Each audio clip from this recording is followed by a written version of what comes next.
Petition के दायर होने के बाद कोर्ट की तरफ से क्या कुछ आदेश और संज्ञान लिए जाते हैं। बहुत बहुत शुक्रिया ऋतु रोहिणी इस तमाम जानकारी के लिए आपका। इधर देखिए, समाज कल्याण मंत्री मदन सहनी ने शेल्टर होम पीड़ित लड़की के आरोपों को गलत ठहराया है। उन्होंने कहा कि सिर्फ आरोप लगाने की वजह से विभाग के लोगों को दोषी नहीं ठहराया जा सकता है और ना ही बिना गलती किसी को सजा ही दी जा सकती है। अदालत के संज्ञान लेने पर सफाई देते हुए उन्होंने जरूर कहा कि विभाग की तरफ से अदालत को रिपोर्ट भेजी जाएगी। मैं किसी दूसरे जगह के मामले से इसको नहीं जोड़ना उचित होगा।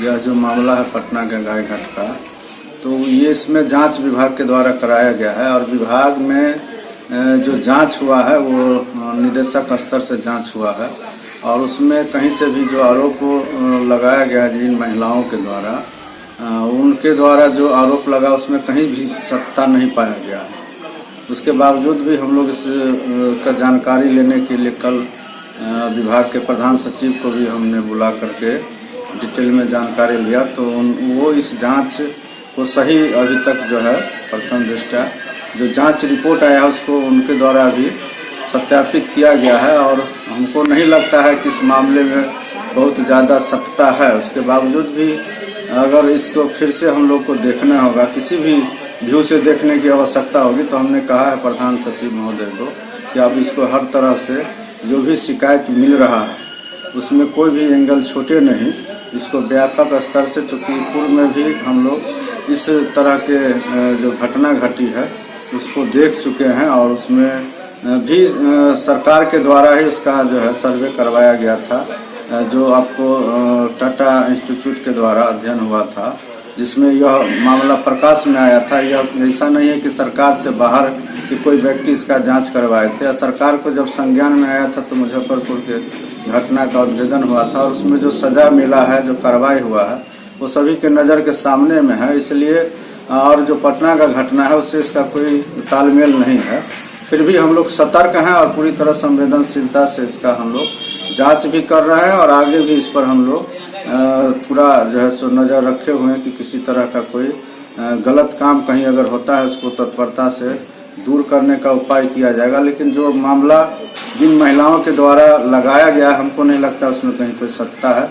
फिर भी हम लोग इसको और संवेदनशीलता से और गहराई से इसको जांच करवाएं। आप विभाग ने जब क्लीन चिट दे दिया है शेल्टर होम को, ऐसे में हाईकोर्ट ने इसको कॉन्ग्निजेंस लिया। वो जो जांच टीम आई थी जुवेनाइल की, उन्होंने जो रिपोर्ट दिया है उसमें कहा कि कई अनियमितता देखी गई है वहाँ। सीसीटीवी के फुटेज के आधार पर कोई डिसीजन लेना सही नहीं है, लेकिन व्यवस्था पर सवाल खड़े किए हैं और सरकार से भी जवाब मांगा है कोर्ट ने। क्या कहेंगे? माननीय न्यायालय के द्वारा जो संज्ञान लिया गया है तो ये सही है, हम लोग को भी जानकारी मिला है। लेकिन जो क्लीन चिट वाली बात है तो विभाग का काम सिर्फ इतना नहीं है कि कोई आरोप लगा देगा और विभाग उसको स्वीकार कर लेगा। हाँ, उसमें सत्यता होगा, कहीं कोई कमी होगा तो उसको दूर किया जाएगा। लेकिन जो संगीन आरोप लगाए गए हैं उस तरह का मामला अगर नहीं साक्ष्य के तौर पर कहीं से भी आता है तो उसको विभाग कैसे स्वीकार कर लेगा? विभाग बिना गलती का किसी को कैसे सजा दे देगा? या विभाग का गलती नहीं होगा तो विभाग कैसे मान लेगा कि हमारी गलती है?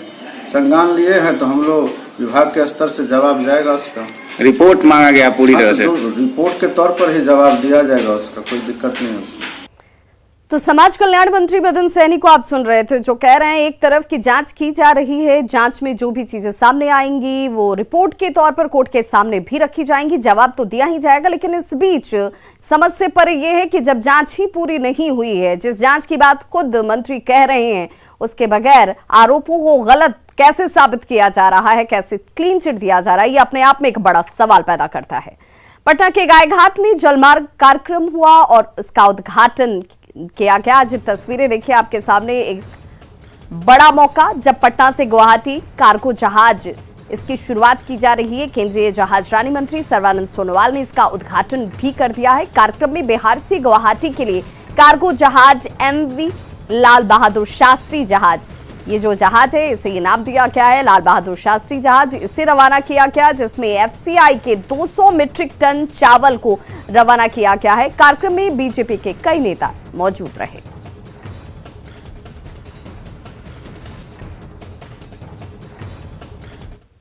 मोदी जी भारत के प्रधानमंत्री बने तब से जल मार्ग को बढ़ावा देने की अनेक योजनाएं जमीन को उतारने की कोशिश की जा रही है। और आज मेरे लिए गर्व की बात है कि आज यहां से बिहार से असम की ओर माननीय मंत्री जी आपके यहां, मेरे यहां से आपके यहां आज यहां से चावल जाने वाला है। मैं इस ऐतिहासिक क्षण में फिर से एक बार आपका अभिनंदन करता हूं और धन्यवाद देना चाहता हूं माननीय प्रधानमंत्री मोदी जी को और आपके विभाग को, जिन्होंने इस काम को और आगे बढ़ाने का निर्णय लिया। नॉर्थ ईस्ट को और मजबूत करना है। इस बार के बजट में भी बहुत उसकी घोषणा की गई है और आज रिवर कनेक्टिविटी का एक बड़ा कार्यक्रम शुरू है। तो नरेंद्र मोदी जी की सरकार देश को जोड़ने में विश्वास करती है और देश को जोड़ने के लिए फिजिकल कनेक्टिविटी, डिजिटल कनेक्टिविटी और रिवर कनेक्टिविटी, ये तीनों जरूरी है। जलमार्ग से आज जो एक नई शुरुआत गंगा से ब्रह्मपुत्र को जोड़ने की आदरणीय प्रधानमंत्री श्री नरेंद्र मोदी जी के नेतृत्व में सर्बानंद जी आपके द्वारा और पीयूष गोयल जी की उपस्थिति में किया जा रहा है, निश्चित रूप से यह आगे आने वाले समय में बिहार की अर्थव्यवस्था को मजबूत करने के लिए एक बहुत बड़ा साधन साबित होगा। और यह गंगा से ब्रह्मपुत्र को जोड़ने का जो काम आज आपने शुरू किया है, यह दो राज्यों के संबंधों को और